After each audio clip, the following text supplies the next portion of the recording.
Hello, it has been a little while since the last installation of this. I've been finishing up with finals and doing a lot more research on the back end, reading through articles, watching interviews, and with how willing Chris Taylor is to engage with different outlets and small time developers, smaller YouTube channels, there are a lot of interviews out there. There's college courses that he's lectured for, or there's college courses that he's lectured for. There's presentations at GDC. It's been a lot, really, and even a few back and forth communications on his website Kanugi. So it's been quite a lot. But with that being said, this will be the last type of this will be the last of these types of videos that I'm doing. I think with the six or the five that this will be the fifth one that I'm posting, but it'll be the sixth or seventh review video that I've seen. I think between that amount, that is more than enough. These are the larger, more well-known reviews of Dungeon Siege, like getting at least like either a few thousand views up to tens of thousands of views up to 500,000 views. So we are just going through that. And while we are here, as a quick little like note for the gamers video, when I was doing the research, reading through interviews, and even talking with Chris Taylor himself, he did help break down the finances behind Dungeon Siege. So something that we know now, or something that is known now but isn't like posted on the Wikipedia yet, is that Dungeon Siege costed roughly around $6.3 million to make. It started, I think, with like a little over $2 million, but over the course of the development, the price extended. And that is a conversation that'll be talked about in the video. But why I bring up gamers is because Dungeon Siege was financially successful for the publisher, for Microsoft specifically. For the developers, for gas-powered games, not so much. They did not reach the recoupment threshold, so there's a certain threshold that was set between Microsoft and gas-powered games, where if they sold an X amount of units and reached X amount of money that essentially Microsoft gave to them to make this game, if they like made a if Dungeon Siege made a certain amount of money and they were able to give that back to Microsoft for their investment, they would gas-powered games would get royalties, so they would earn part of the earnings from games that from like units of Dungeon Siege that were sold after that threshold was met. Dungeon Siege did not meet that threshold for the developers. However, seemingly it was not off by much. It wasn't like a catastrophic failure on their end. By the end of Dungeon Siege 1 and Dungeon Siege 2, there was like $20,000 to $30,000 worth of debt. And when we're talking about millions of dollars, having that much left over, I mean, it's still a significant amount, but it's not like, oh yeah, this is a complete bombshell where like $150 or $150,000 in the tin.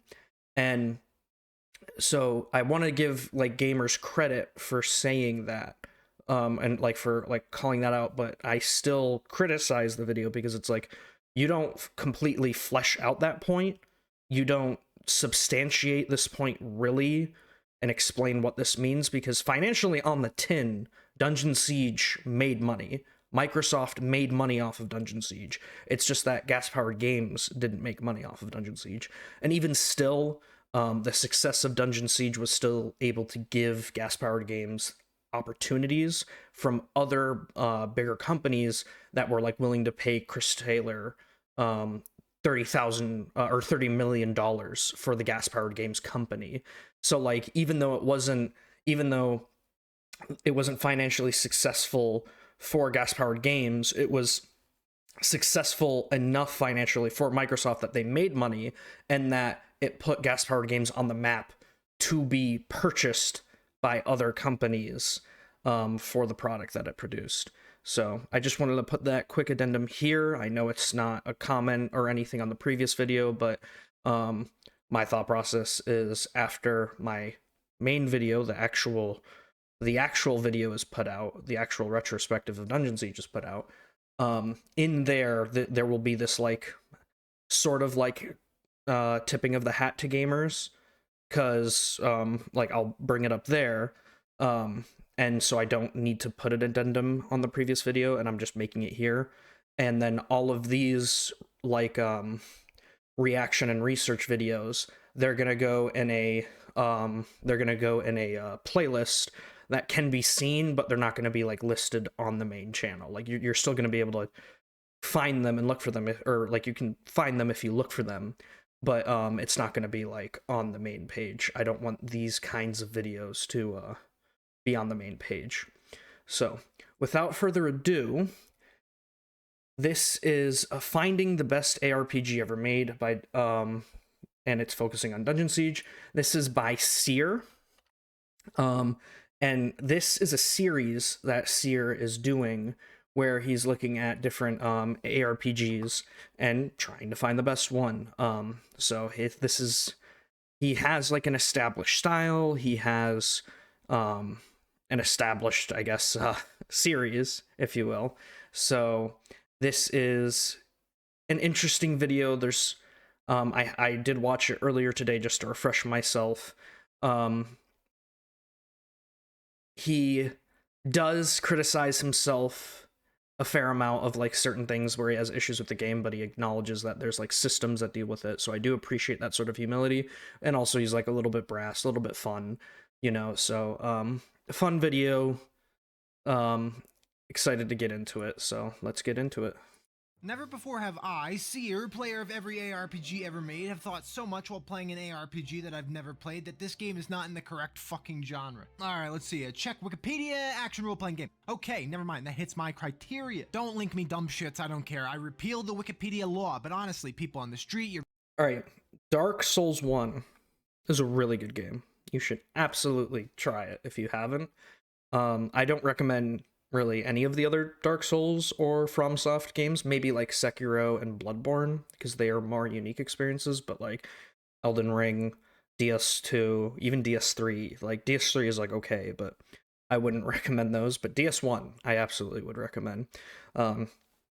Yeah, action RPGs and RPGs as a genre, I don't know, it's always an argument, it's always a discussion, it's very open-ended. There's, I guess, like a certain point where a game sort of just like reaches like a cultural understanding by the zeitgeist that it's just like, okay, yeah, this is an ARPG game, or this is RPG, and you know, grandparents, your teachers, even you have told me just how great Dungeon Siege is, and yes, I agree, really fun. But I don't know, it's just not really similar to any other game in this genre. That being said, I've played the whole game, and I'm not gonna let that shit go to waste, so with... He says that he played the whole game, but he hasn't. I'm just gonna foreshadow it now. At least he doesn't cover the entirety of the game in the video. I'll get back to it towards this point, towards the end of the video. But this was like one of the first comments that I remembered after watching the video. I was like, yeah, okay, we're gonna cover this video. Without further ado, could Dungeon Siege, a very odd and different quote-unquote ARPG, be considered the best ARPG ever made? Dungeon Siege is a little oaf game. It's truly unlike any of the things I've ever checked out. It's got similarity to CRPGs like Baldur's Gate, it's got similarity to ARPGs like Sacred of all things, and it really just stands out as something original. For example, look at this caveman you can make. That's beautiful. There's legitimately so many things to talk about. I have no idea where to start and what to swear about. It's going to be a mess, honestly. I won't sugarcoat it. It's interesting. He does not. There's like I don't want to say disconnect, but like RPG players almost don't see the RTS elements. Maybe he brings them up, I don't remember. But like when he's just like, oh, CRPGs and ARPGs, it's like the other big influence is RTS.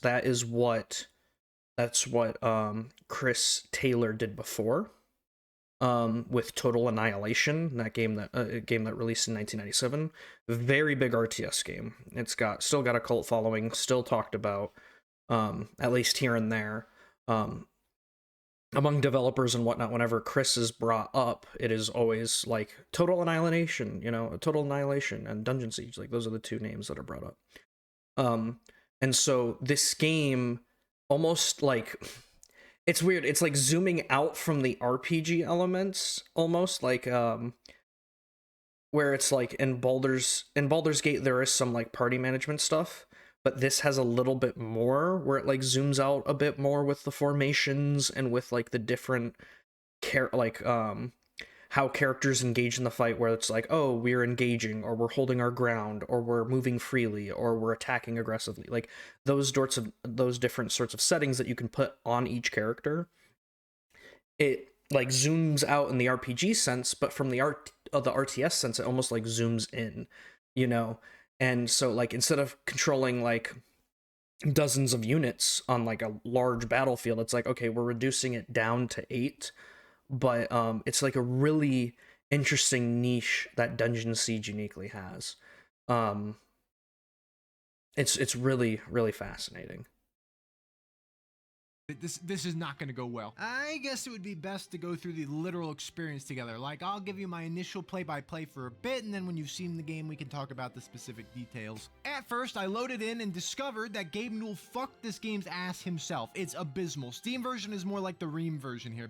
Yes, Steam version absolutely horrible. And it's really funny because actually in an interview, Chris talks about an anecdote where he in oh my gosh, Newell, I'm forgetting his first name, but where they actually met in like when Dungeon Siege was being developed, and they were working in the same office, apparently, and he actually recommended to Chris like, oh hey, the Gremlins, those little like rabbit-like things in the beginning of the game, oh you should be able to train those and make those as pets, which is really funny. It's a funny anecdote, and also apparently Chris Taylor talked with Newell and was shown like the initial concept and whatnot, the creation of Steam that was going on, which is very interesting. And he cites the year 2000 for that.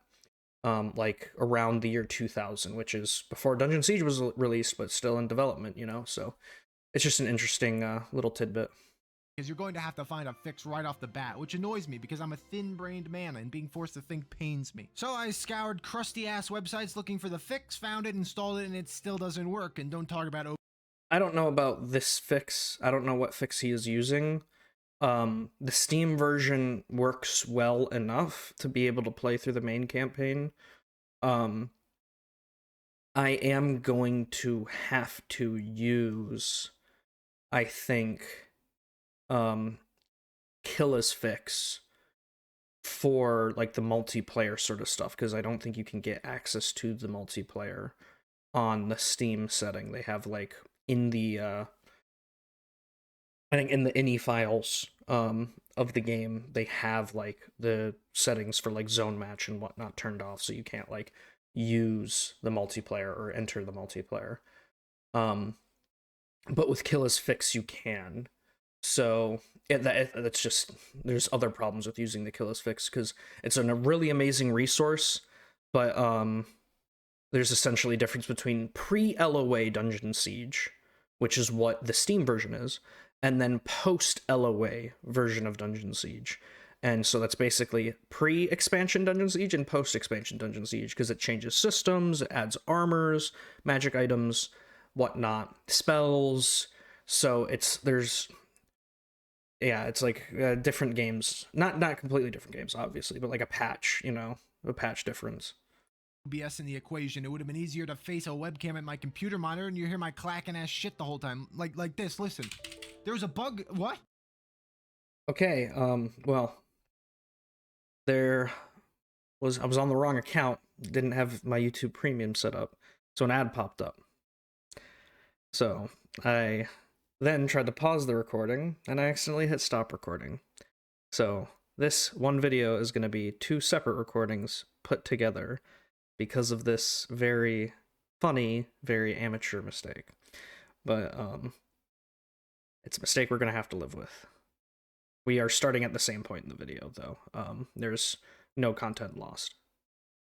Yeah, watermark, occasionally fat mark, so endure the pain of it appearing and disappearing. Thank you, I'm not activating Windows. Also, this game crashes like it's me in traffic. I had so many exception errors, and I took exception with that because it pissed me off and wasted my time. This is really About that, it's funny because in Killis Fix, there is a patch that is put through, or like a mod.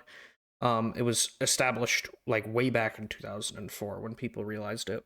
But there was an issue with fairies in the game. There are like pixies and fairies, and they can either give you a gift of health or give you a gift of mana. And there's a chance when they do that that it would like cause issues with the game, loading issues, those exception type things that you'll see. So even without that bug specifically happening, that can happen sometimes. So that is the one thing I'm not excited about using the Steam version, because with Killis Fix, that does not happen anywhere nearly as much because there's a lot more. There are some mods that are added to Killis Fix, very minimal mods. They usually are performance mods or like slight UI mods because the fixed resolution that the game has fixed resolution, and those sorts of mods help like break that so it's not fixed and makes it a little bit easier for modern computers to deal with. But yeah, that's sort of explaining all of this. The activate Windows thing, it's actually funny. I think I'm going to be running into that problem potentially. I haven't started recording. I've like set up the recording process for games because I'm going to start getting footage soon. I want to finish the interviews and the articles and whatnot before I get into that, because when I start playing, I'm going to like play for a play session and then start like script writing and sort of like weave everything together. That's going to be how I initially approach this. I need to figure that out, is basically what I'm saying. I feel you, brother. I'm not excited about this. matter to you? Not really, not at all, but this channel is not filtered. I'm not gonna hide my experience. If you play this on Steam, chances are you're gonna have to endure your computer dumping its metaphorical pants. Usually, as always, to begin, difficulties: easy, normal, hard, and I'm hard as fuck. There's no denying I'm playing the game like a true warrior, a real barbarian. I'm talking a large man. That's the game I'm. This was a mistake. So the game begins and the narrator says something like, ah, peace, and then, oh shit, piece of shit attackers are attacking the kingdom, but you're some simple, humble, jacked farmer named Bill, and it's time to stop the Krug, which is the best named enemy group of all time. And then you're right. Yeah, it's, I think with the way that I'm going to approach the story conversation is like, I'm going to cut the story into two parts. Like, basically the background story, which could be like the world building, the background plot that explains everything that's going on, and then the story that the main character comes across. The story that like propels the main character is very, very bare bones. Even Chris Taylor says this. The basic concept is revenge slash retribution for the kingdom. You know, very simple concept. And that's it. There's like no further developments. However, the backdrop, like the background story, is actually very unique. And that has to go with like more of the world building and whatnot. Neil Halford, who is like the writer of this game, the story writer, he did a very good job sort of connecting the dots behind the scenes, and then the lore books in the game do a really good job seeing like, oh, that's why the Krug are here. That's why they're doing this. That's why these groups are doing these things, you know? And that's more interesting and that's better for the player, but the problem is for most people, they're like, when they see the story, it's like, what is the story specifically through my character's lens? And then that's it, you know?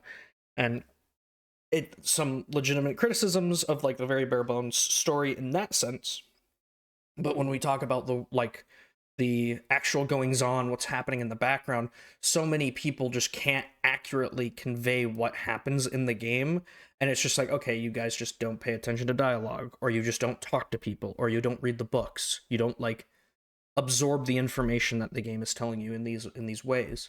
And that is a legitimate criticism against these reviewers, because it's like, you gotta, for reviewing this game, we gotta be accurate, you know?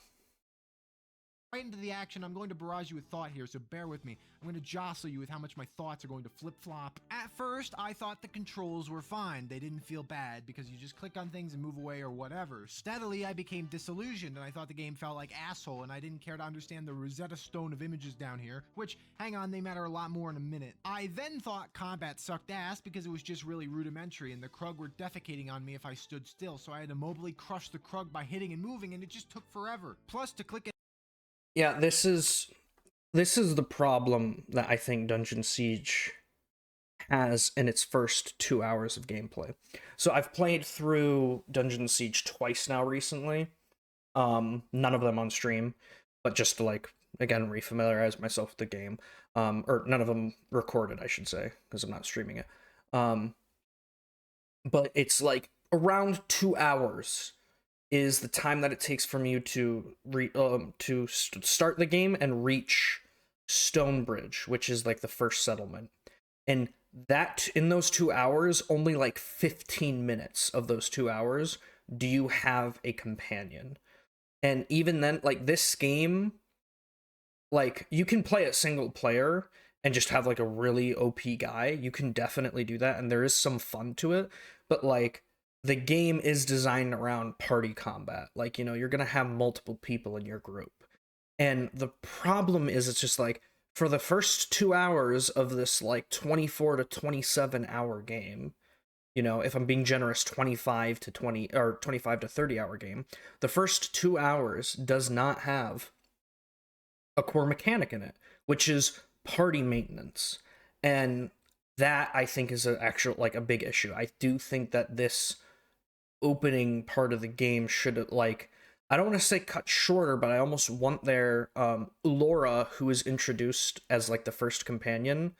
I almost kind of wish that she was like more towards the front of the crypt instead of towards the back, because then it like you'd still have the issue of like, oh, it's like an hour ish of time where it's like I play solo for an hour and then I get only one companion, and then about an hour later is where we get to Stonebridge and we have the rest of the people.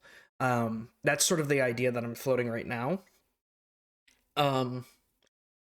But even though like the beginning areas are very interesting, it is a problem that this game doesn't have the party system, because it's like Seer's right. It's like these icons, which should be appearing right here, or which do appear right here, they mean very little. Like you can control the settings of your character of like how aggressive you want him to be, how like quote unquote automatic you want him to play, because you know you could just have him run around without you controlling him, just attacking everything in sight.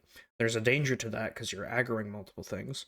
When you do so, you don't control the aggro so well. But like the formation thing just doesn't matter because there's only one person. And then the complexity of the system where it's like, okay, I have my melee fighters like defend the area more, and then I have my backline like refuse to move, for example. If you're playing a very slow, methodical approach to things where it's like I can control my party easily enough to push through this area, versus like, oh, okay, maybe I want like a very aggressive attack pattern where like we can, all right, these mobs, there's a lot of them, but they're a lot squishier, so if we just like split people up and have everyone attack like one of these smaller mobs, that will actually be faster than like having them all focus one creature, having them all focus another like, you know, where it's like, okay, this guy kills him in one hit, but my spellcasters and my archers are all shooting at that same thing, so their shots get wasted, you know. All of that is just gone from this beginning area. So very, very legitimate, like the underlying point that he's making here is very legitimate. Very, move and attack was really specific. You can't casually drag your mouse back to them if you want to move and cast. It was like bing, bing, bing, bing, bing. What I'm not saying is there's hotkeys for this stuff. I made a mistake here. Ignore this. Thank you. And then this is what I like about Seer. He was incorrect and then he corrected himself. W. He doesn't do it with everything, but when he does notice it, he does do it. W to Seer.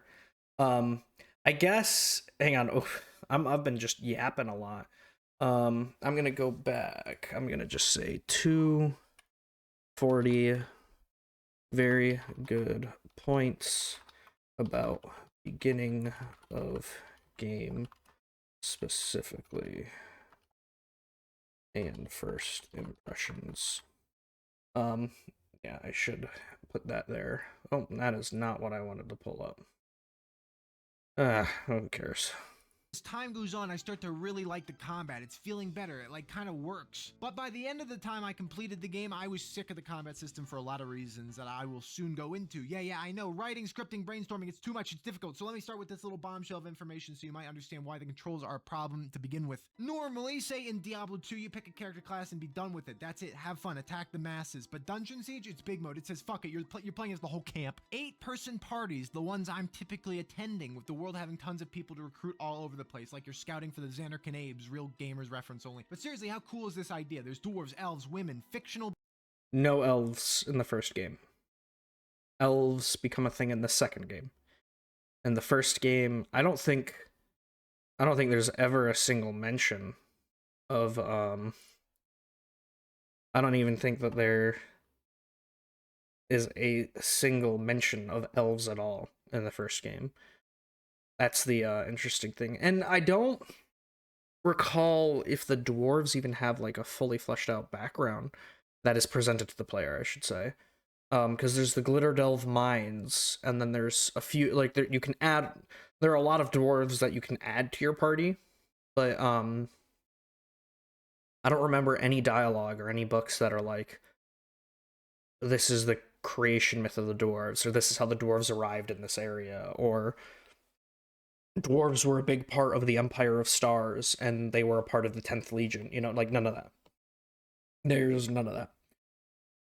Beings galore, and they're all joining us for the ride. Everyone simply divides down into 3 classifications of melee users, archers, and spellcasters, with spellcasters having a distinction between nature and combat magic, essentially your defensive and offensive mages. Now, there's a lot of good ways to incorporate leveling, many things to try, and this game decided to roll out the classic, time-proven system from Final Fantasy II. This game, though, okay, this one right here, you gotta know something. I love it. Unironically, one of my favorite systems in RPGs to level up, and that's because it's completely fucked up and broken and kind of objectively sucks. But I love the notions of the system.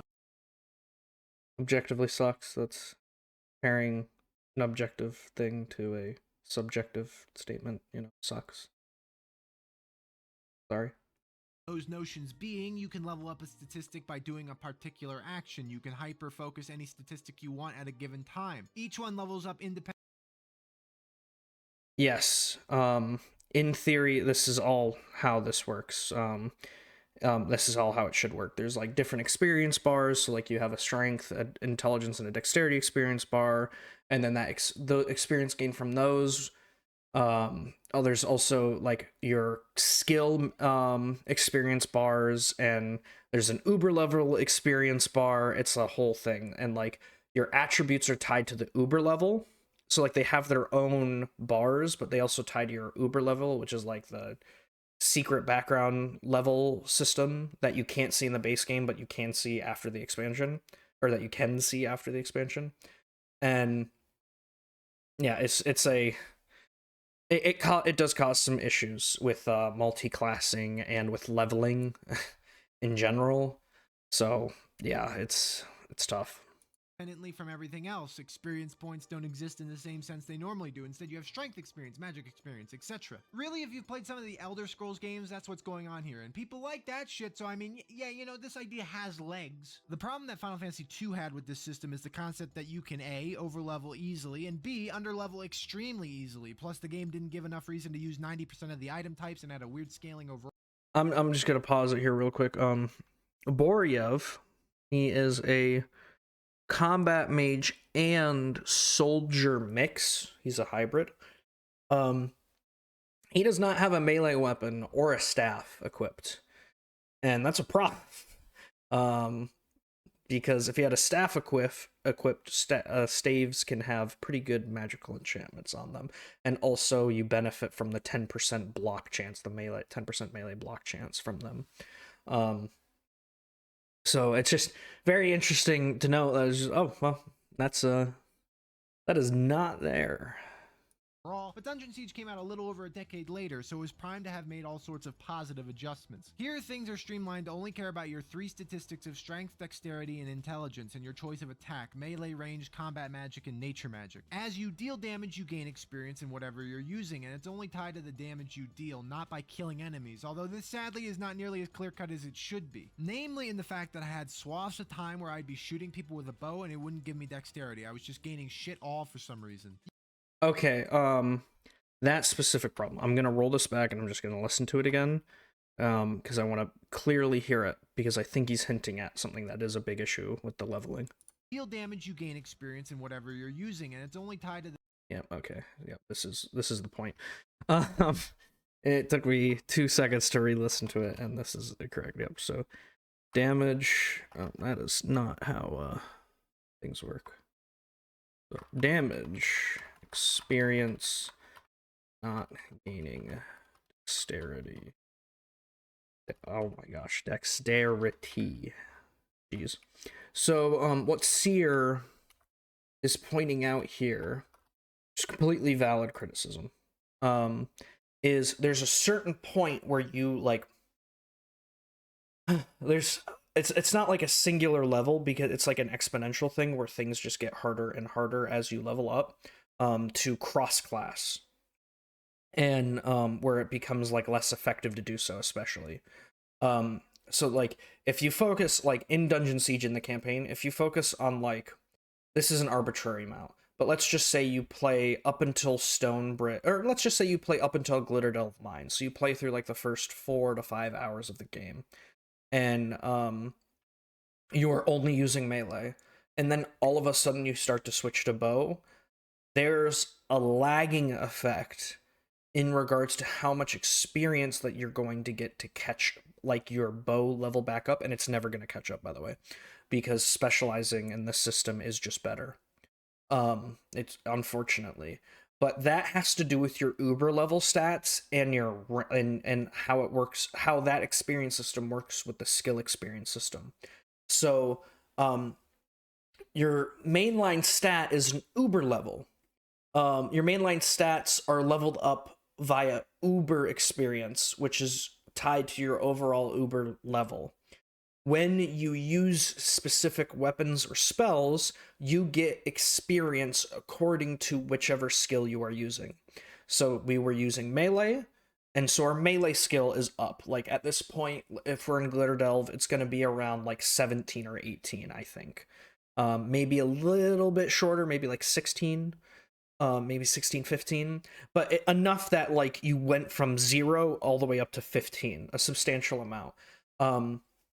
And so, to keep leveling on, like, that melee bar has a certain experience amount, and as you level up, the amount required to level that up increases. So too is that the case with your overall uber level. Now, when you start leveling up your range skill, which is 0, it requires less experience, which means that there's less total experience that's getting put back into your uber level. So let's say it's like, 70 experience is required to level up your range skill to 1, let's say. Versus, it's 100 experience to level up my, or it's like, I don't know, like 32,000 experience to level up my melee skill by 1. So if you see the issue, you might be able to see the issue here, where it's like, okay, I have to level up my range skill multiple times, like an incredible amount of times, to generate an XP value which levels up my uber level. And the experience that I'm using with my ranged weapon is being put into my uber level in such a way that my dexterity is the main stat that's being benefited.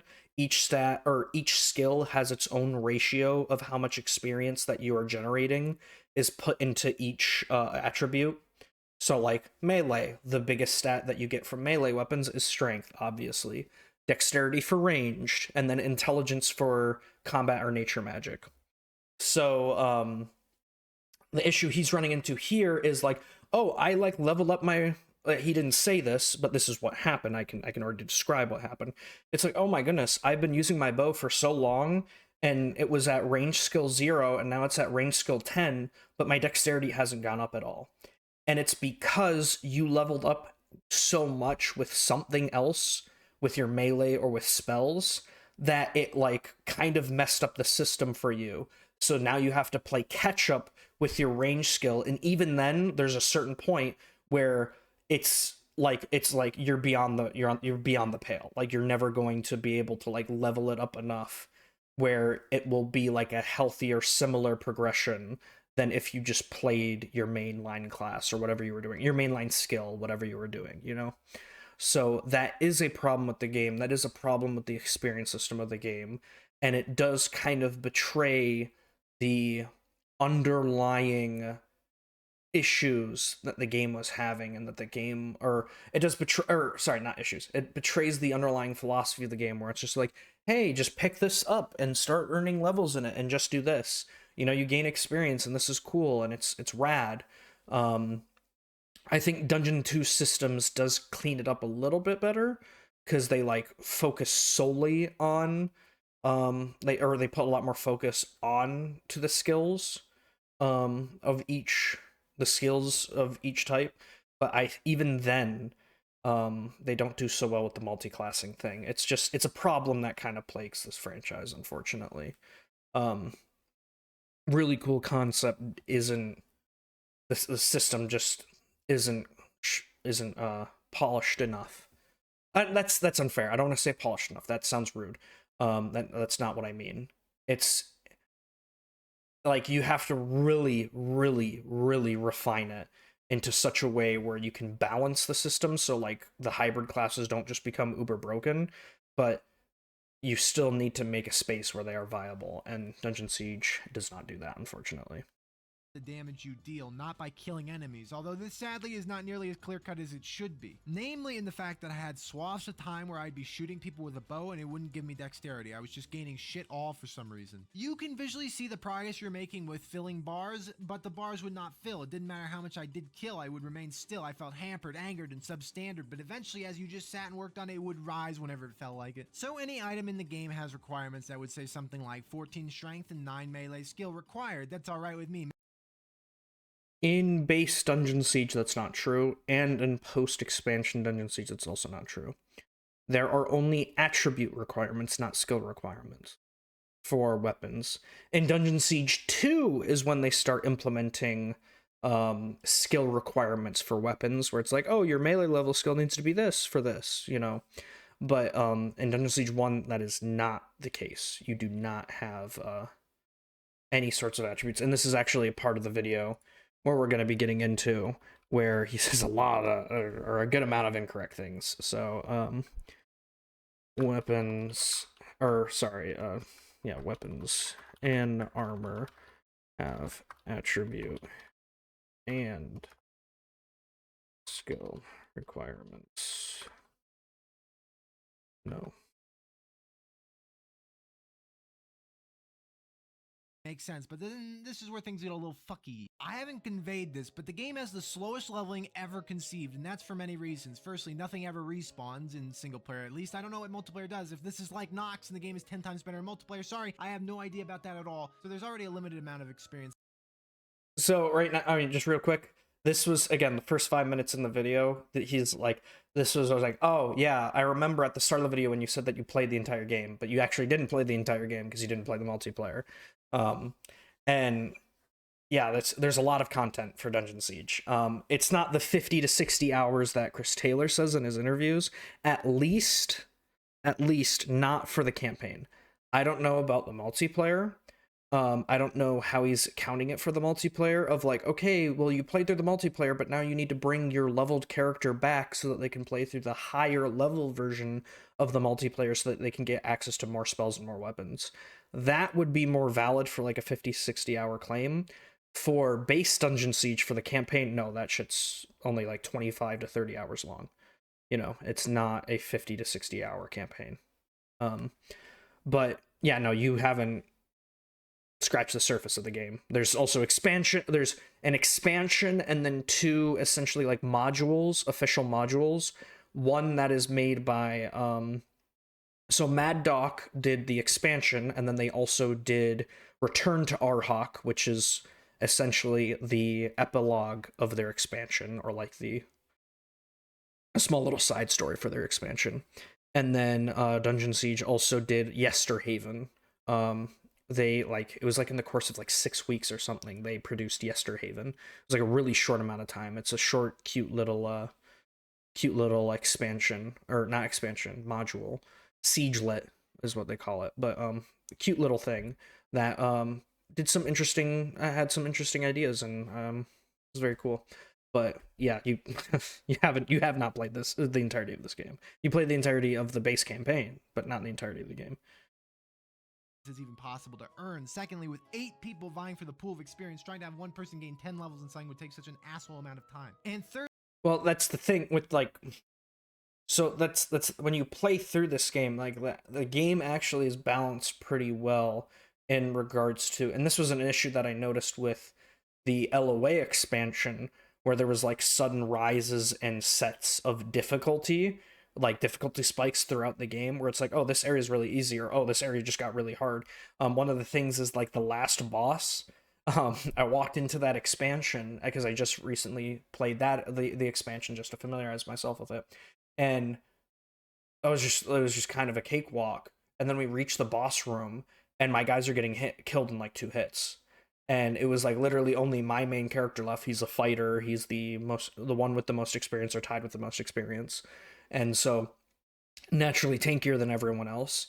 And so like I had to run around, revive someone, kite a lot of enemies, use elevator. It was the LOA expansion will have its own section of the video. We'll talk about it there. But in Dungeon Siege the game, it's pretty tight in regards to the difficulty progression of the game. Even if you have 8, even if you have less, it's pretty tight. You don't need to worry or stress about like, oh, this character needs to hit 10 levels by X point, because you haven't played the game, you don't even know what X point is. You don't know what's beyond the horizon. You are just like naturally progressing the characters. But also it's like there still is like you're not a character. Mages might fall behind, but it isn't because there's not enough experience on the board or in the game. It's because of how how utility spells don't give enough experience, and how like mage spells travel slower typically, or have like wonky sort of projectiles typically. There are some spells that are still good for getting them experience, but like when it's a bow that will after a certain point just always hit, or a melee fighter who's just in the combat the whole time, it's they fall behind. So it's not, there isn't an issue with like, oh, there's not enough experience on the board. I know that's not what he said, and exactly that's not what he said, but it's not the problem. There's plenty of experience. thirdly, there's a lot of hybrid options that look fun, but really they require strange combinations. So say an item requires combat magic. All right, just real quick, these hybrid options he's talking about are I'll just put this here. The hybrid options that he's talking about are magic items that give different bonuses, and he is interpreting the different bonuses from the weapon or armor set as promoting a hybrid build, which is like it's a very like I never thought of it that way, but it's very cool that he thinks of it that way, because it kind of does like, hey, he's got a point where it's like, hey, this potential item or this armor item that's giving me additional dexterity when I'm a fighter, it kind of does sort of help me set up a bow build, because now I can equip this new bow that I didn't have because it requires 13 strength and whatnot. And maybe now I can do hybrid things. So I didn't even think of it that way. So it's a cool point, but there's a lot to unravel here, because he's about to say something about, oh, it requires combat magic X, and it's like, no things ever tell you, no magic items or weapons tell you need combat magic X or you need melee skill X. That isn't in Dungeon Siege 1. It's in Dungeon Siege 2. Yeah, that just doesn't happen. But yeah, we're gonna write that down. Good point. Different. I can't type. Different item effects promote hybrid builds, what causes confusion. Then I will put Seer.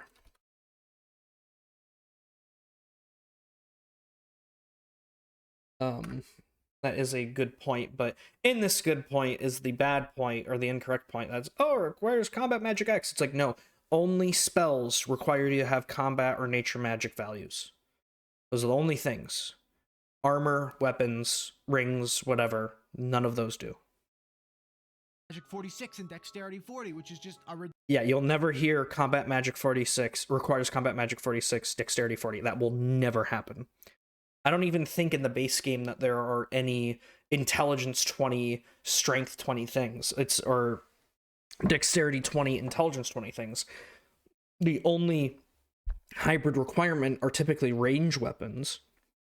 And that's where you get like the minigun. That's where you get like crossbows. And yes, I said minigun because the goblins in this game are a little bit steampunkish, so they have those sorts of things. But it's only with like ranged weapons do you say, oh, you need strength and dex. And it's like a really interesting thing to see. And it's like really sort of odd because that would make you think, oh, this is support. Like now his hybrid point becomes more clear because it's like, oh yeah, you would think that rangers need more strength or need to use melee combat sometimes so that they can use better things because there's strength requirements on them, but that's typically not how it goes because the rangers, when they just use their ranged weapons, they follow such a curve that they can just only use their ranged weapons and hit the level ups of these like crossbows and whatnot, and it's not like an off center. It's not like, oh, I just hit dexterity 17 but my strength is 2 levels behind the requirement for this crossbow. So even though I meet the dex requirement, I don't meet the strength one. It's never like that. It's like maybe like half of a level where it's like, okay, my dexterity now hit, but now in like half a strength level, I'll be able to get this crossbow. Or it's probably even less than that. So it's like really weird because it's just like, oh, why did you do that if it just like doesn't really matter? Because it's also like, oh, the strength or the dexterity is the limiting thing here. So it's not like any random Joe Schmo melee guy is going to pick up a crossbow because he has high strength because there's a strength requirement. No, they need to have a really high dex. It's like it's really odd. Crossbows in this game particularly are really odd. But yeah, that's rant over. Ridiculously high amount and stuff that doesn't even make sense, has both skills raised from doing different things, but you know, this happens all the time. Billy, my main character, was the only one that had a little weird journey that allowed him to do all sorts of interesting things. First, I thought him being a mage sounded fun, so for a long time he shot with magic, being a robed man and such. But then I found a combat spell that gave the caster's target a cleave effect for 30 seconds. Triple Strike. Good spell. In the multiplayer, it was a strategy to dip into combat magic if you were a melee fighter to get Triple Strike. So very cool that Seer recognizes that. Seer has some pretty good, again, hats off to you, Seer. Like, you got some good observations. And I figured that sounded really fun, so I started grinding up his physical strength, and there you go, I had a guy with decent magic and decent physical damage ability. But that's the sad part, then one or the other has to go to shitville because there's no way to raise magic levels without dealing damage. Plus, health growth is tied to strength as far as I... Again, that's not entirely true. When you cast utility spells, it does give you a minor amount of experience, but it's... one of the problems with magic is that it's not enough, but... say love you. Could see, and almost everything that gives good defense requires stats that you don't have as a spellcaster, making me feel like 8 melee users is the way to go. It's for this reason that nature magic... Yes, it's funny, this is a similar sentiment to what Accursed Farms, Ross at Accursed Farms said, where it's like, just 8 fighters, go insane, big health, big armor. It is very cool. It is very fun. That is a way to play it. Spellcasting in this game, even though it has its problems, is still very interesting with the summons, with different healing magics, with different utility magics. There's just spells in general. Very powerful AoE spells, you know. There's still reasons to play magic characters. But yeah, something that the expansion does is they do add more defensive options for intelligence and dexterity based characters so that they aren't like kind of like fix the curve. There's some graphs on the wiki that I'm gonna probably use on the Dungeon Siege wiki that like talk about the effectiveness, the efficacy of different armor types, of like, oh, these are strength based armor types, so you need a certain amount of strength to use them, and this is how much armor they give versus how much strength is required. And you can look at these graphs from post LOA and pre LOA in regards to like, oh yeah, and LOA adds dexterity based things, and here's their graphs. So it's like really cool. It's really cool. The wiki isn't updated all the time, and there's some things that are left out, and you know, unfortunately, but it also does have some very cool analysis of the game too. It's, you know, it's good. Kind of sucks dick. I had two people dedicated to nature magics, and while one of them was the damaging stuff like lightning bolts and such, the other one had healing magic, which was really useful for a time, but they never gained any stat points. He was like a black hole of a character, just sitting there watching others grow in power. So this is something else, because it's like, It's for this reason that nature magic kind of sucks dick. I had two people that dedicated that to we're nature magics, pointing and out while here. one of them was the damaging stuff like lightning bolts and such, the other one had healing magic, which was really useful for a time, but they never gained any stat points. Yeah, healing magic is a utility spell, and that's where the experience problems come in. Very unfortunate. Also, healing wind is just a better healing spell. You don't need to cast it as often, and that sort of further exacerbates the problem. Because it's just like, oh, okay, instead of casting healing hand 10 times, which gives me 10 casts, utility casts, which gives me some experience, it's like, oh, I just use one healing wind and I get one cast of utility. You know, it's not like, oh, based off of the amount that you heal, you get X amount of experience or something like that. It's not based off that, unfortunately. Yeah, it's tough. He was like a black hole of a character, just sitting there watching others grow in power. But the largest problem with everything in the game revolves around the combat system, which is fun, don't get me wrong, but that's when it actually works, because good god, controlling this game adequately is a fucking female dog of a challenge. Genuinely, you could just offer certification classes for how this... That's the fun part of the game, though, is that sort of challenge. It's interesting because this is very different to control a party in a game style like this. That's where the RTS elements come into play. He will bring up the spacebar and say, yeah, I'm not using it, and you know, even if I did and it made me a better player, oh well, I'm a dick or whatever. He makes a joke of it, and it's like, you know, fair, but also that is a core element of the gaming system. You know, it is a core element of Dungeon Siege and what it's offering. That is also what makes it very unique. And if you don't fight with that system, if you lean into it, there's actually a lot of fun that is brought into play, because it is, again, like managing a party against mobs of enemies, and that's just really cool from like an RPG perspective. That's just really, really fascinating, especially in a real time context instead of like turn based and whatnot. So yeah. game works, and it still wouldn't be enough. Hence why there's a pause button in the game that allows you to manage and set things up as you play. But I gotta admit, I never once used it. So if that makes me a dumbass loser, moron, dick, then I'm glad I've still got it. Okay, this is going to be a holy shit amount of exposition about the minor problems that the system has constantly. I won't even breathe in this next paragraph. Get ready for this shit. This is going to be fucking crazy. If you click a character or their portrait, you assume complete control of that character, and the other characters will loosely follow them. That's fine, well and good, truly, but they won't engage at specific distances, so you have to maneuver them into the fray in weird ways, or select them manually and walk them into the enemies yourself. All the while, your first selected character is now sitting in... I think I'm going to use this section. Hang on, let me see when it starts. I think I'm going to use this section in my video. If you click a system has constantly, I won't even breathe in this next paragraph. Get ready for this shit. This is going to be fucking crazy. If you... Alright, so 725. Character role rant. I don't want to say rant, but rant in parentheses. Be a little nice.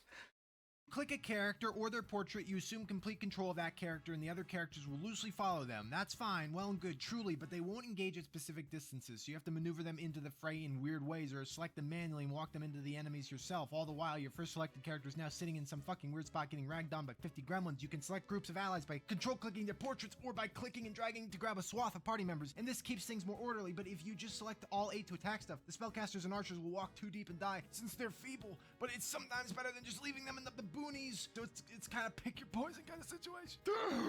There's a control panel in the Okay.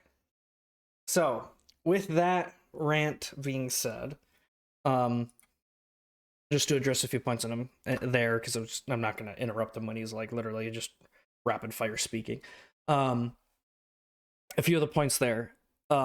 This button right here that you can see here, and he is bringing up the control panel, but I don't think he mentions this button. If you press that button, that automatically selects everyone. So there's that.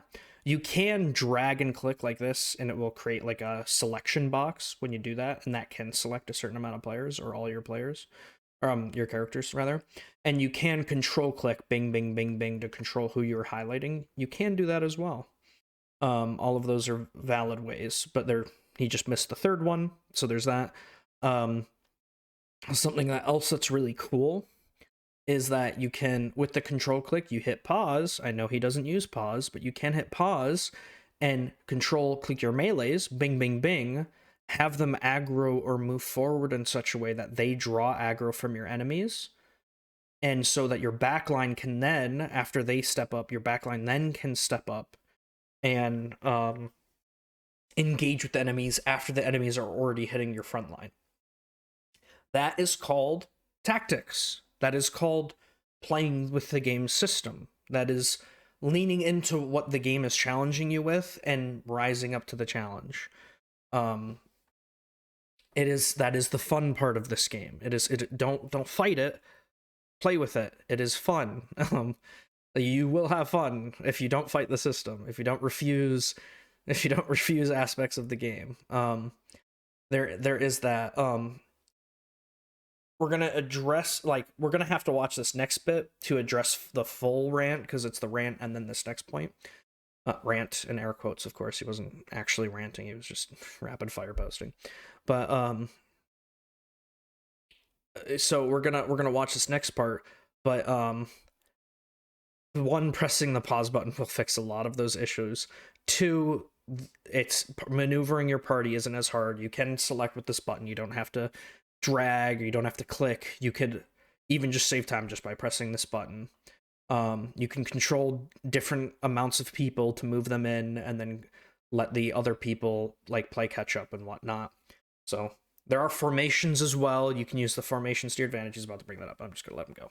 the bottom right that has options for how you want your AI controlled characters to act and attack, but it's really confusing to consider what kind of strategy you'll want to employ later, either completely defensive like little bitch mode, or complete dumbass lunatic who runs into the final boss and dies. Also, if you opt to... That's the thing, though, is you, for different areas, for different enemies, for different mobs, you're gonna want to approach it differently. You don't even technically need to have to do that. The only thing I would say is the most dangerous way to play this game is to let all of your people just run wild, because that's how they draw aggro, that's how they get separated from the group, that's how they just die somewhere and then are abandoned, you know what I mean? But I typically do a much more methodical approach to the game, where it's like I'm controlling my front line, letting them do this, and then my back line I'm moving up and repositioning and whatnot, and it's really fun. But these boxes down here, these nodes that control character disposition, you can change those to different situations. I already pointed out earlier in this video, you could do the slow methodical thing, but against hordes of low HP enemies, instead of having them all focus on one target at a time, which just wastes attacks and means that you take more damage from them, having them attack the lower HP enemies and each of them attack one of them is better, because you're wiping more ads off the floor so that you can focus down the bigger guys. Again, you just have to make that decision on the fly, because you're controlling this party as each challenge approaches you. You know, you just got to make that decision on the fly. That's part of the fun, that's part of the challenge of the game. select a bunch of people, you will inadvertently click one independent character by accident and reset your group selections a lot, meaning you have to reselect everyone you want to use. This happened at least 1,000 times to me without exaggeration. Finally, I do think that this is not a point that he's making, but it would be cool. Maybe this is already a system, and even I need to go back through and like double triple check this, because like with all the different hotkeys that there are in this game, there's a surprising amount. If you could sort of hotkey like, okay, these three people up here, this is group one, and so I could press a hotkey to automatically select group one, and then the whole group is group two, and then group three is just the backline. If you could do stuff like that, I think that would make the game better. If that is in the game, I do think it needs to be signposted better, because it's like, and here's the thing, I could be messing up right now. I could be just totally talking on my ass, but it's like, having played this game multiple times recently, reading through the tips recently, just playing through LOA, I never saw any setting that reflects that sort of like group highlighting, and this is group one, this is group two, this is group three. So moving with that understanding, something like that in this game would have been very helpful, and it would be really cool to hotkey to control the different groups. the biggest flaw of having 8 people is that melee is immediate, free, and occurs in the face of enemies, so oftentimes shit would be dead before my spellcasters could even cast their spells, and therefore they'd never gain experience and grow stronger. And while we're talking about spellcasters, swapping spells is literally dog shit that I hate doing. Each character can equip a spell book, and that spell book can hold a lot of spells. The only issue is that you can only have 4 equip slots up here, and they represent using attacks with melee, range, and then 2 slots for whatever active spells you have. But with 8 characters, you have to click the button directly that you want, or you can hit the hotkey 3 or 4 on your keyboard to swap to the correct spell, but if you're using the hotkey, it'll select that button for everyone, I think regardless if you're highlighting them or not, so it's just... Yes, that is true, and that is one of the flaws with the hotkeys and with spells in general. You can like right-click a spell area, and then it like lowers down a list of spells that you have in your spell books, and then you can click the name of that spell to like swap it out on the fly. But even then, that's like pretty janky. It would have been cool if there was an option somehow that spellcasters could be able to switch through their spells on the fly. This is something that LOA does well, because they have like I think it's called like control groups or something like that, but it refers to, okay, this is your party. What does the party have as their active slot? Okay, everyone has these things in their active slots. I'm going to make that a hotkey. And then, oh, okay, if you want different spells out, you can switch out the spells of your spellcasters to have these different spells, and then set everyone up the way that you want it in regards to what items they have equipped. And then you control, and you make that your control group 2, and that's hotkey 2. And so you can make these list of hotkeys where it's like, okay, I press hotkey 1, boom, my mage has this spell active and this spell as its secondary. I press hotkey 2, boom, this different spell is now the active one, and this different spell is now the secondary one. So like that does help with the fluidity of changing through spells in combat, because it would be cool if you could just be like on the fly, okay, I'm switching, I'm summoning my enemy, or I'm summoning my gremlin, I'm buffing this guy with increased armor, and now I'm switching back to my damage spell and my healing spell and my offhand. You know, it'd be very cool if you do that in the base game. As far as I know, that's not a thing. That is a change that happens in LOA, which is the expansion of the game, Legends of Arana. But I mention it in other videos, so if you don't know, you know now. Suboptimal and quite crap, I must confess. Especially considering there's a lot of temporary buffs in this game, or even just summonable creatures, literally probably 50 different ones, and doing... Hey, he said the thing. I didn't remember that specific point that he made, but it's crazy. He said the thing. Just click the spell, right click the party member you want to buff, ×8, click your attack again, proceed. It makes me want to proceed to bed and be done clicking little buttons. So as a result, I primarily use... You're controlling your group. You're pressing the buttons for the entirety of the group, like, you know, to control that. Instead of pressing abilities for your WoW character to do different spells or different activatables and whatnot, you're just pressing these buttons to have your party do different things, you know? That's the thought process. combat spells and didn't swap ever because you can have auto-casting attack magics and that just makes things simple. Honestly, the hardest part of the game is micromanaging weird situations. Say one of your characters dies. This first means that the character falls over unconscious, where if they continue to take damage they will die. While unconscious you can heal them back into standing and it's like nothing ever happened. If they die, you have to resurrect them outside of combat. Now imagine you're fighting Hang on. You don't have to resurrect them outside of combat. and it's like over unconscious, where if they continue to take damage they will die. While unconscious you can heal them back into standing and it's like nothing ever happened. If they die, you have to resurrect them outside of combat. Now No. Like we're gonna do like 9:30, and this is unconsciousness, consciousness, and death. Jeez, do not need to wait.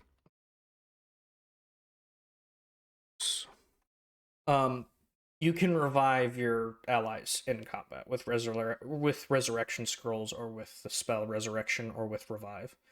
You don't need to wait until you're outside of combat to do that. That's just not true.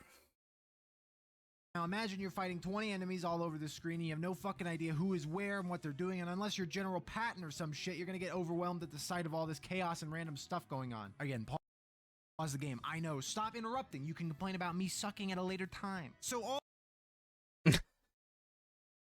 Yeah, well, I mean, you put yourself in the situation where you don't know where the people are, where your party is, and where all of these 20 enemies are. You know, ultimately that's what you do.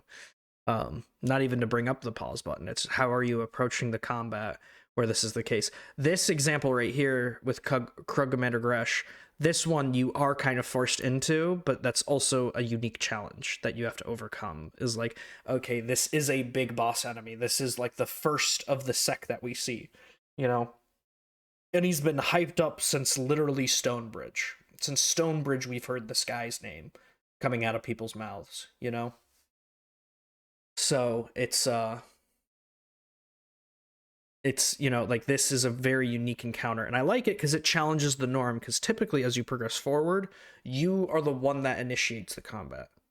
You are the one that's moving into these different areas. You kind of dictate on what grounds and what position do your players interact with the enemies. In this one, it's like flipped back on you. I wish they did it more, as a matter of fact, throughout the game. But yeah, no, that's just control your party. That's the name of the game. It's party management. It's what is it called? RTS FA RPG, you know, or AF RPG, you know, real time strategy, action fantasy role playing game, you know. all this wild bombastic stuff is happening and you have two people who get knocked down and then die. Well, then all their equipment and items in their inventory piss onto the floor and it's a mess, besides all the fighting. Yes. Annoying. There's a toggleable down here. Looks like a price tag. You can click it. The names of the items will go away and you won't click on them. Even, like, their names will disappear, so you won't click on them unless you manually click on the item that's on the ground. It's funny. Wow, he has the book Remembrance of Mags that you get all the way back in, I'm pretty sure it's in Glitter Delve, where you get this book.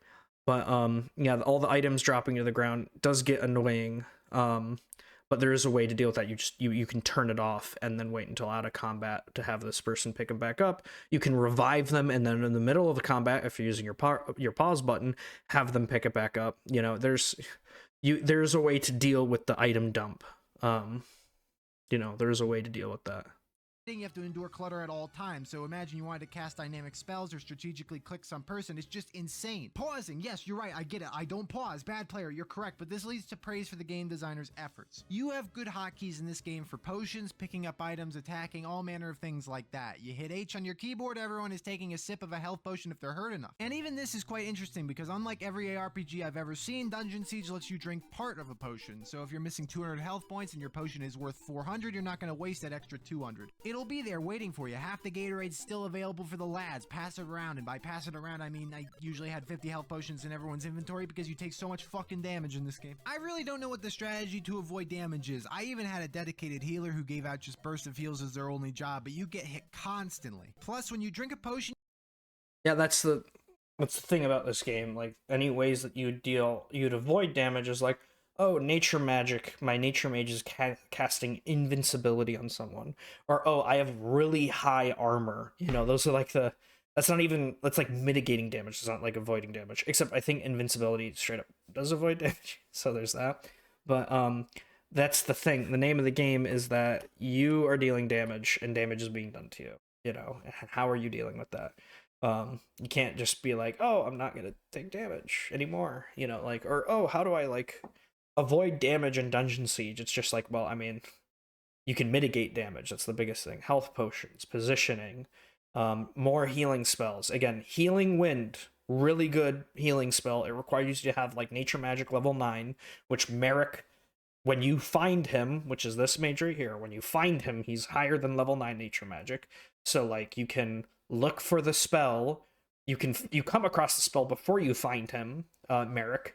Like you can find that spell, buy that spell. It's in the shops. It's there, or you'll find it in a random drop. It will happen. Um, it, trust me, it'll be there. Um, you know, it's yeah. You don't. It's the name of the game isn't damage avoidance. It's like damage mitigation. You know, and it sounds like two different things, but it sounds like the same thing, but it's like specifically in gaming context, it's like, no, you're not going to be like backstabbing things or like completely cheesing encounters, completely never taking damage. It's more so, all right, how do I take less damage? How do I take damage more effectively for my group? You know, that sort of thing. You stop moving and stop attacking for a decently long time, so I hope the 9 Crux aren't giving you the cock while you're taking a little sippy. Mana works in the same way, and that's nice. The only thing is mana is a little more sporadic and hard to fixate on. Oftentimes I'd forget someone was out of mana, so they just stood there watching the others have fun. It's really funny that that's the case, because if we're clicking like cast, especially for healing and stuff, there's a text bar up here in the top that will pop up and say America's out of mana, or Allura, because this is Allura's out of mana, Allura's out of mana. Like those things will pop up on the top of your screen. Also, instead of just looking at the red bar, you look at the blue bar. That's a light jab. That's just that's a light jab. That's me poking fun. I know there's a lot of management to go on, but that's part of the fun. And hard to fixate on. Oftentimes I'd forget someone was out of mana, so they just stood there watching the others have fun. What have I talked about so far? Fuck, I feel like this game is a ball of ideas bound together with intense gravity, constantly having little parts to talk about that I'm forgetting. Suppose let's I mean, you're the one making the video, brother. You're the one doing the research. This is the way that he does it with these videos. So again, this is like poking fun, but ultimately, the game is very complex. That's why I'm making a very big video on it. But you dictate what you talk about when and how much you talk about it. So you know. go do gear. That's something in this game. The equipment is pretty cool. It's got your regular white items, and then blue with a few affixes, and then blue or purple shit with a lot of affixes, and then yellow, which also just has a lot of affixes on them. There's also orange items with a detraction on them, so +5 to cock width, but you know, -5 to length, that sort of thing. I could give you. Yeah. He says orange. I always see it as brown, personally. I see it as brown, but it's they have like the pluses or minuses, the trade-offs. In the base game, 9 times out of 10, I'm never using a brown item. Like 9 times out of 10. Like the trade-offs don't matter enough for it to be useful most of the time. Because a lot of the time it's like, oh, +15 to HP, -13 to mana. And it's like, oh, well, I have this blue item here that just gives me +15 to HP. So I'm just going to use that. It might not be exactly 15 because there are different set amounts of like bonus to your HP. You know, like 7 is one of them, but you get the idea. It's like plus X amount of HP, and it's like, oh, okay, well, I just have this blue item right here that I can use that gives me the same amount without the downside. Which even for melee casters, it doesn't. That downside isn't really a downside. You know, it's not something interesting where it's like, oh, you know, your character loses like -50 HP but gains 3 strength. And before anyone says, oh, but strength increases your HP in this game, it does, but the amount of HP that you're losing by 50 is more than you are gaining by 3 strength. You know, or you can design the item to do that, you know, to like more risk reward kind of item where it's just like, yeah, this guy deals the deeps, but if he's tanking, SOL, you know what I mean? Like that sort of thing would be really cool. Um, and something that the expansion LOA does, to its credit, is it adds more spell effects where it's like, oh yeah, this spell book deal like adds to your damage. It adds to your nature magic damage. It adds to your combat magic damage. It adds either a flat amount or a percentage, or it makes them cost less when you cast them. A lot of cool stuff like that. That's a good natural progression. One of the best things about LOA, for sure. Magic item random. Real game examples, but I don't give a shit. Welcome to my channel. Enjoy your fucking stay. Anyway, the fun part of the items is that you will actually ping pong. Hang on. Were you about to rage quit because you got put into a hard position? Channel. Enjoy your and people were going down. Fucking stay. Anyway. Oh no, dude. You can get your way out of this situation. You know, that's like, go down swinging. You know. Just come on. I could give you real game examples, but I don't give a shit. Welcome to my channel. Enjoy your fucking stay. Anyway, the fun part of the items is that you will actually ping pong from rarity colors just because a lot of the time the baseline stats of a new item are superior. A blue with 20 to 45 damage with a little bonus of 1 dexterity will pale in comparison to an item with 45 to 70 damage and no bonus every time. Plus, seeing as how you need to fully gear up 8 characters at once, you need a locker room full of drops, so you're not going to be obsessively using only the highest rarity you can find, and in fact, this itemization is some of the best I've experienced lately. I'm not. Yeah, so that is in the campaign. That feels nice. I know in the multiplayer the conversation gets a little different, because in the multiplayer you will reach a certain point level wise where you are more so chasing the magic item effects because you're leveling up so slowly because you're such a high level.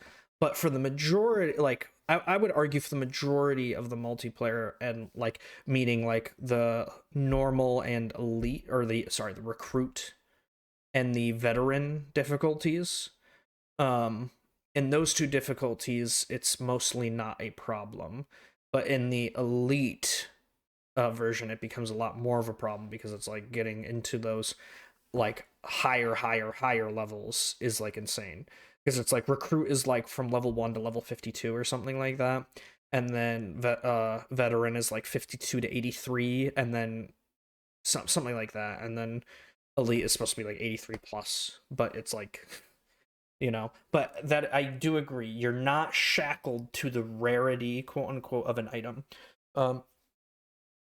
You like, there, you know, you'll get unique enchantments on like a set of leather armor, but you could find, you know, this battle plate right here, or I think this is full plate. You find this full plate right here, and it's just like, shit, man, I don't care what magical enchantments you have on this little bit of leather armor here. That's fucking plate, dude. You know, like, you're that, yeah, one's gonna be a lot more defensive than the other, you know. Very good point.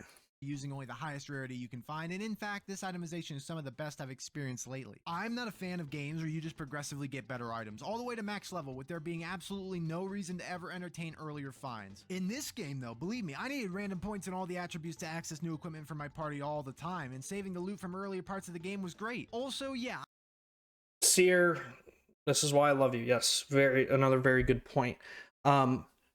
Games like having to hold on to an item and continuing to play through to get the reward back of like, or to get to like the delayed, sorry, I'm like dying right now, the delayed gratification of waiting to use an item that's like really cool and really strong and stronger than what you have is awesome. It's so awesome. It's something that games should do more, arguably. That's one of the good things about Dark Souls, to be honest, is you'll come across items that you're not high enough level for, and you have to, you know, put souls into different attributes so that you can use the weapons. Very cool. But yeah, it's very fun. Very fun aspect of the game. I'm not kidding, the stats in this game are low. You'll rarely find anything that has more than 1 to something increase on it. By endgame, you'd have a little more juice, a bit more sauce, a pinch more potassium, but there's really a simplicity to the system that is enjoyable. No stressing. So that unique point there, yes. You are playing through the campaign, so you're not even playing through the majority of the levels in the campaign. You're playing through maybe about a third of the levels that realistically that you'd experience. Maybe even a little bit less. But even so, yeah, LOA does a little bit more. They get a little bit. They up the numbers a little bit more on their magic item bonuses, where it's like instead of like +1 to +2 strength, you could find more things, or like, oh, this gives you more damage and a % chance to stun. So like it's not like the magic bonuses that you come across in Dungeon Siege don't matter. They do, but it's not like, oh, in low levels, this hat gives me +5 HP, and then this helmet gives me +50 HP. No, it stays pretty close to that +5. It goes like it might go up to like +20 as like the highest thing, but at the end game, it's like not really that much. Unfortunately. So yeah, that's a valid criticism of like the magic items, the enchantments don't really get stronger as you progress through the game. Over lots of math. It's like, you want 2 strength? Fuck it, good, here you go, that's 2 strength. Plus, everyone can equip everything in all slots, so as long as they have the stats for it, your mages can actually wield bows and the like, in addition to their main hands. But unfortunately, the pitfalls of this system rear their heads once again, because by the time you find a really good bow that gives +2 to nature magic skill and like a boost to intellect, something that's a really good stat stick for a mage, it requires 25 dexterity, and they probably have 11. So here's the thing, you actually can find... You can just like you can with upgrade items, where you hold on to an item until you're a high enough level to use it. You can do the same thing for off items for mages and such. I do this all the time with every single one of my characters. Bows for mages, because they typically they level dexterity second over strength most of the time. And so like you can throw in the bow that has like, oh, +29, it's a bow of renewal, it gives you +29 mana, which is very helpful for a mage, because that could be a casting of a spell that you just get a bonus of, because now you have this bow that you're holding on to, quote unquote, in your inventory, but you're not actually like using, but the effect still rings true. So like you can still do that. Like you can literally right now in this game at Stonebridge or at the 2 merchants right outside of Glitterdelve. He's in Western Cross right now, which is in between Stonebridge and the 2 merchants that are outside Glitterdelve, because Western leads you to Glitterdelve. I guarantee you can probably find items that you can just buy and hold on to for your mage that they can use later on in that sort of fashion. For my rangers, it's typically melee weapons, because with like the archers and whatnot, it typically goes dexterity and then strength, so you can hold on to melee items with really good like stat increases. They have like the yellow text or the teal text that say like, oh, +9 to armor, +15 to HP, like all of that sort of shit, +1 to range skill. You can hold on to that and then give it to them when they later in the game, when they reach that level where they can hold on to it and utilize it. And then for your melee fighters, you can do that with the bow as well. You can do that with them. So you can definitely do that. It's not hard. Or something. I couldn't understand if the game wanted every character to be a hybrid build of sorts, and I was mistakenly making every character specialize in one area, or if I was doing the right thing. Who knows? Again, this is the thing. The good point tied into the bad points. This happened earlier when he talks about different magic item effects promote hybrid builds. This is kind of like the logical conclusion of that, where it's like, okay, I don't know if I should be hybrid building or if I should be specializing. You should be specializing. That's how you're going to be able to stay on curve. The base game doesn't like the campaign doesn't support really, the single player doesn't support the hybridization. The hybridization usually comes out in multiplayer, because you can replay it, respawn, all this sort of stuff, and like farm for experience, yada yada yada. That's where you'll experience that and be able to do a little bit more hybridization. But even then, hybridization is a bit rough, and you typically don't want to do it unless you're doing very niche specific builds that don't require too much investment. Whew. Okay, let's go. normally wrong about everything, so it's probably my bad. Although I know for a fact the game intends you to be specialized, because some of the magic spells I found were so ridiculous with the level requirement, sometimes over 45 skill required, and I never got it that high. So if they were good spells or not, I don't know. I have no idea. Beat the game in any event, so whatever. Here's the real facts though. The parts that make Dungeon Siege a special experience. Enough with salty Seer today. Now it's smiling Seer time, and the dungeons are badass. They put a lot of effort into making every dungeon feel like an actual labyrinth full of shit to do, because many times in ARPGs there's dungeons that are more akin to a basement with limited enemy variety. I'm just like watching this gameplay. His point on dungeons, yes, the dungeons in this game are amazing. But I'm just watching this, I'm like fucking panicking, because it's just like, oh, Glorn is literally all by himself way over here with these ice warriors and these spiders and these ice flies. That even though he said like he's a hard gamer and it was a mistake, this makes me think he's not playing on hard mode, because if he was, Glorn would be fucking dead. It would be over. These guys would be over getting shot by these ice archers. Over here, over here, these guys would be over because they're also swarmed. It's just like, dude, how did you get here in this position? It's crazy. It's crazy, man. How did you get here? With Dungeon Siege, I was excited to get through each and every dungeon I encountered, because they're so large, I was literally running out of healing and mana pots as I explored. There's secrets out the wazoo here. You can find little movable objects, breakable walls, puzzles. Like, I found the secret room with pressure plates, and it revealed a room that looked like that was just a reward. You know, here's a few chests, enjoy. But there were more pressure plates in here, and I found this, Fury's Eye, or something, I don't remember its name exactly, but it was a key item that only drops here, and I never figured out what it was for. So I do feel bad about this, in a way. Fury's Eye. Mentioned secret rooms. Because as a kid, I had the same problem where, like, I replayed the game over and over and over again. And when I say the game, I mean the single player. Because I was just like, what does this item do? Why do I need this item? Where does it go? And, like, I never figured out in the game how to use it and what to use it for. And so Fury's Eye, as well as the starting weapon that you get in this base mode, it's called Knife, just Knife. I think there's only one of them that ever drops. It's literally just Knife. And you start the game with it. You need Knife, Fury's Eye, and then an item that you get in the multiplayer to unlock a secret room, a secret level in the multiplayer, the chicken level, that is a reference to Diablo 2's cow level. And you need all of those things, and then you need to go into the multiplayer with your character that has those things on him. You need to import him in to be able to find that level. And that's that's sort of the frustrating thing, is just like, oh, that's so cool. I had to like look that up outside of the game to find that, to naturally come across that in the game. It's like, I don't know how the people figured it out. Like, most people are not going to figure that out in the game.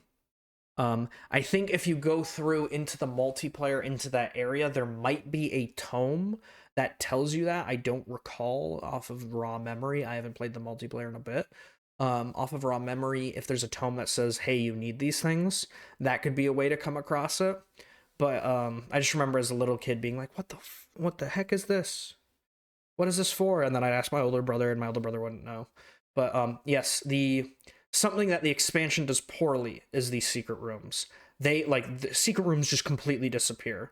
The buttons, the squares, the pressure plates, like all of that just goes away in the expansion. I'm like, where did, like, this was the exploration. This was the dungeon crawling part of this, where you figured out these cool little secrets in the different dungeons that you go through. You know, where did that go, Mad Doc? Where are my secret rooms, Mad Doc? Yeah, it's very sad.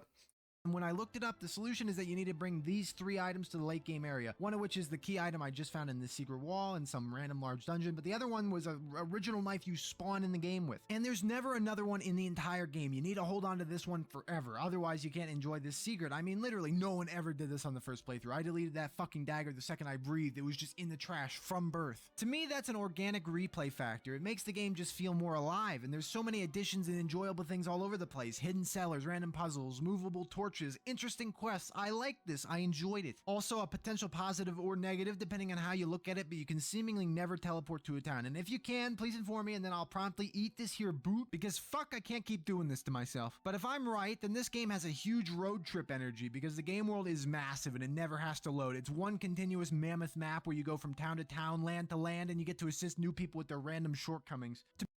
Yes, this point, I'm just doing, like, again, rough time slots here.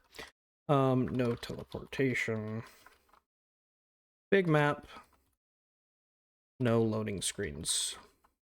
This game is established on, like, 3 pillars, I would say. And this is from, like, watching my interviews and reading through articles with Chris Taylor, different developers talking about the game. No loading screens. That was, like, pillar number 1. Chris Taylor, playing through Diablo, hated loading screens, and he says this all the time. And so his game was going to have no loading screens. This caused a lot of problems for development, and he's made the argument that they could have made money if they included loading screens. And I think that strategically they could have done that while keeping a lot of the game, the majority of the gameplay with, you know, without loading screens. I think there was a way that you could do that. I'll mention that in my video, so you have to stay tuned for that. But yeah, no teleportation. Yes, this was one of the best gems with this game. You know, this was one of the best things about this game. No teleportation really emphasizes the journey that you go on. That's what this game is about. You know, it is you going from one place to the next, fighting through a dungeon, and then looking over the hill and seeing the next merchant, seeing the next town, seeing the next thing, where it's like, thank God, civilization, thank God. And that really, really emphasizes the adventure. And so, thank you, Seer, for not saying that there should be teleporters and whatnot. Looking at you, Pixel ZA. That was maybe a little bit more aggressive than I meant, but I mean, you don't need teleportation, you don't need fast travel, you don't need those things. That's like completely against what this game is trying to do. In regards to the single player campaign pushing things forward. In LOA, they include teleporters, and not in a relevant way that you would think, and rather in a very frustrating way in regards to design and whatnot and the narrative. And it's actually one of my biggest problems with LOA, because it's just like, okay, why aren't the enemies using these teleporters to move people around? Why is this teleporter even here in this spot? These are old Utrean teleporters. Why did the Empire bring it here to this town that, like, wasn't really that important in the past? You know, or like, why is this, you know, going on? Why haven't these been permanently sabotaged so they can't be used? Why doesn't the Shadow Jumper use them so that he can just teleport to the end and then just win, you know? Teleport to the clock tower and just end the world. Even mechanically, it's like, I don't need to frequently teleport back and forth between settlements. All this does is like, oh, you reach an end of a dungeon, now you can teleport here, and from this teleporter you can go to a different area that was previously not accessible. And it's just like, okay, like, why is a teleport, like, you literally just made a dead end and you're like, oh, well, a way out of this dead end is a teleporter, yay! And it's just like, why you didn't need to do that. So yeah, I don't you know, avidly against teleportation. To be honest, if you can't defeat the Krug on your own, another great thing about Dark Souls 1, which is like, the fast travel comes in later in the game, which is really cool, which is awesome. You don't like the first half of the game. But it's when you get the Lord vessel and whatnot that you unlock teleporting or fast traveling to different Firelink shrines. That's cool because it's like, okay, you've run through the world, you've experienced all the places or most of the places.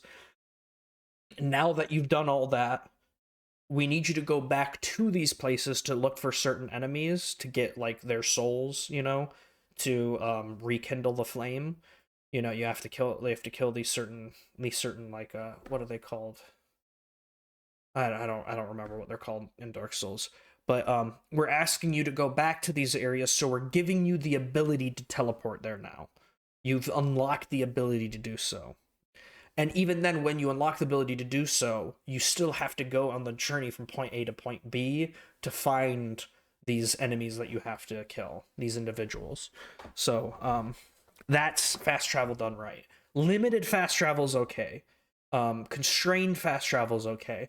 Oh, you have a cart? Well, this cart, you can purchase a ride, and it will bring you to certain areas. So like Skyrim's thing. If Skyrim didn't have fast travel but kept the cart system, amazing. It would be amazing. Because then it's like, okay, this will bring you to the major hubs of all of these different sub areas in Skyrim, all these different holds, to all these different holds.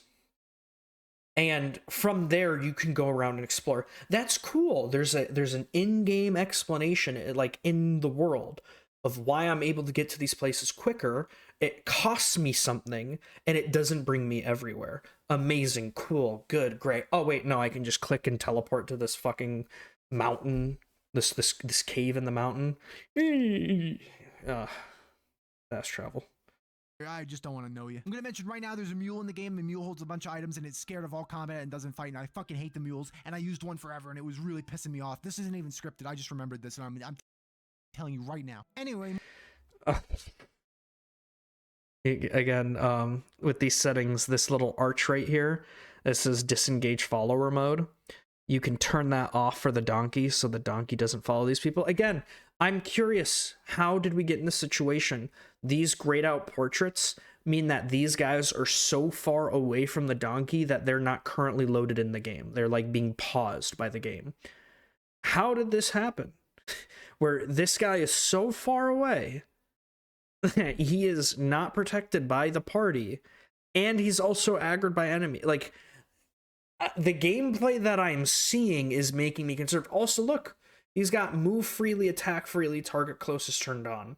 And I know that the AI with donkeys is weird, but it's just like, even then, you can just set it to do not move, do not attack. Like, you can make it so that he doesn't run off and aggro things. He's not running around willy-nilly. You can make that not be a thing. I'm amazed by what I'm seeing on my screen.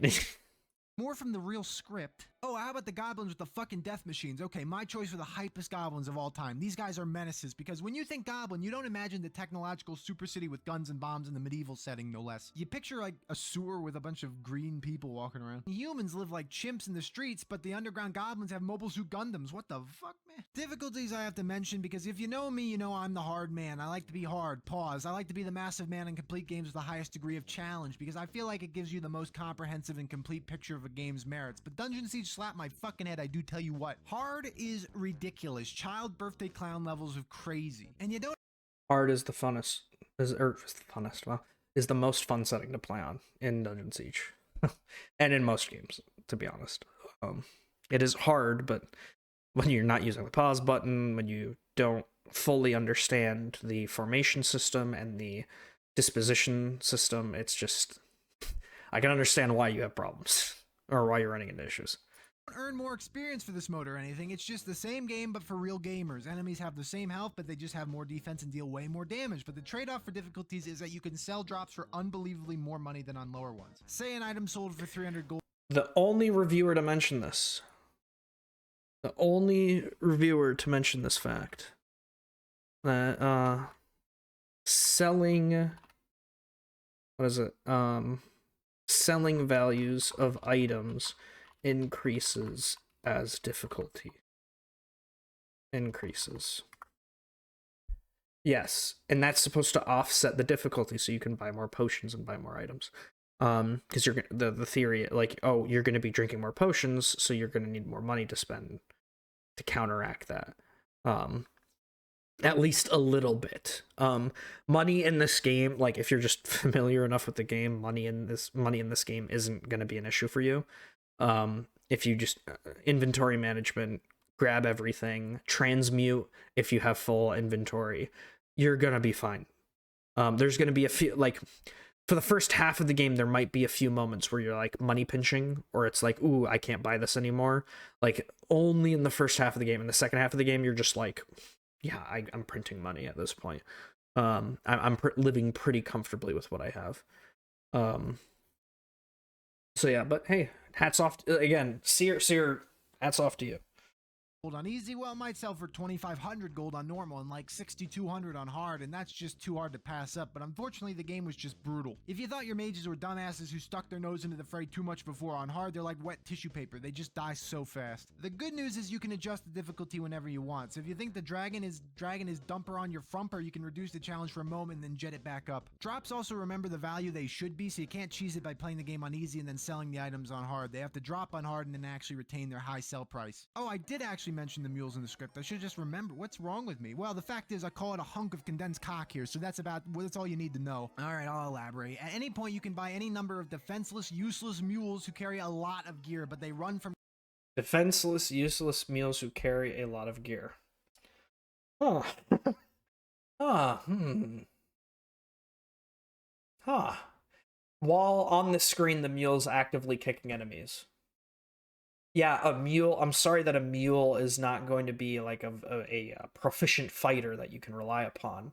But useless? No, you literally described it yourself why they're not useless. You know.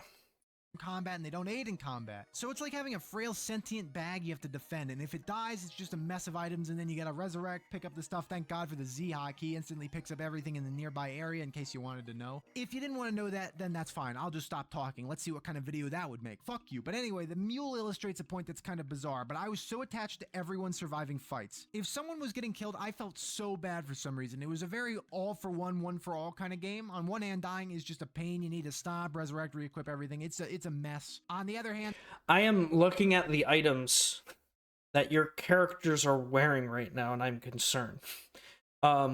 This guy looks like he's wearing worn leather armor, which I think is like requires strength 14, armor 44. He just dropped Haggard Brigandine over here, which is, I'm pretty sure, armor 63, strength 16, which at this point in the game, with this small of a party, his people should most definitely be at a level where they're using that sort of defense, where they have that upgraded armor. Gleorn's armor right now looks like cleated leather, which is like 12 strength, which is like incredibly out of place, because we are literally in, this is the Dark Forest, because that's a forest troll. Yeah, this is the Dark Forest. I don't know what's going on. Like, I am baffled by what I'm watching here, because it's like, dude, this shield is a strength 14 shield. This armor is strength 14. His shirt, his cleated leather, unless it's like a magic variant, which is possible, but this looks literally like the armor that you find him with when you find Gleorn, because Gleorn is the dwarf. Then there's Gyorn, who's the man. But I'm confused. I'm confused by what I'm watching right now. Me through it all, and I won't let him die here, I proclaim, as hundreds of large trolls bear down on us. And that is why the quick save feature is imperative here. You would hit that F9 key all the time. You would never know what's coming around a corner. It might be just a big croc with a big cock. And it's another illustrative point, the enemy variety, the combat staging, the moment-by-moment gameplay where you're prepping for the next brawl, getting everyone new equipment, assisting new townsfolk, finding secrets in the world. It's just a great game, and I really enjoyed it. So I don't know for sure if I consider Dungeon Siege 1 to be possibly the best ARPG ever made, but this is the whammy. Where's my buzzer? There it is, because this kicks off when I'm dubbing to be Dungeon Siege February, which was supposed to be Dungeon Siege December. That's, yeah, fuck it, forget it. And what that means is that in 3 days, yes, only 3 shitting days, there's gonna be another Dungeon Siege 2 review right here. I've got Seer on the game right now.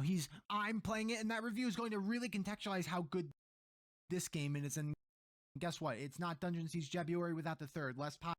Yeah, Oh god. Dungeon Siege 2. I'm looking at this and I'm crying, dude. I'm like angry.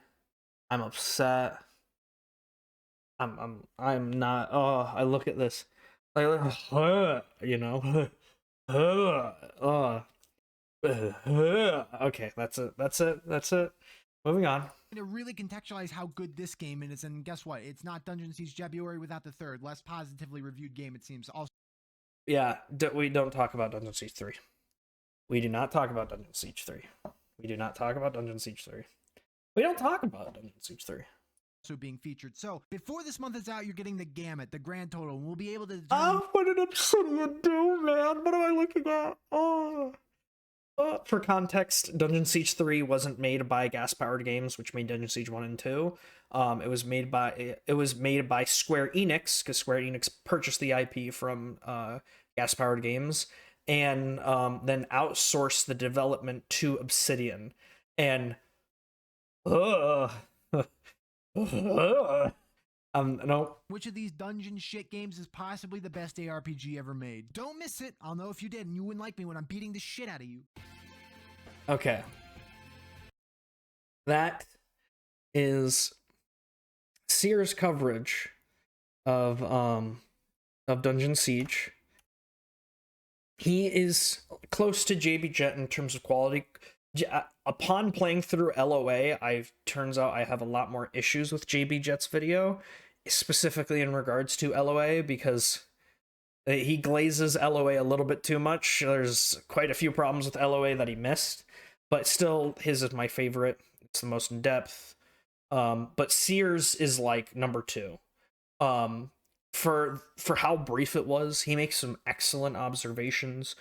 He does get some things wrong, but like for someone who's like, oh, I'm the mean guy and I'm the dick asshole stupid, you know, and finding the best ARPG ever made, he does a good job of analysis. So like, hats off, clap, you know. Thank you, Seer, for making this video, and thank you all for watching. I'm not going to give any expectation of a release date for this video, but I will say I am just finishing up with the note-taking for interviews, articles, events, and whatnot that Chris Taylor has spoken about Dungeon Siege. So that part of the editing and research cycle is coming to a close, and we're moving into gameplay recording and script writing and whatnot. So we're chugging along. We're doing great. So next time, hopefully, I address you guys, it will be with the video. So take care, enjoy the holidays, and see you later.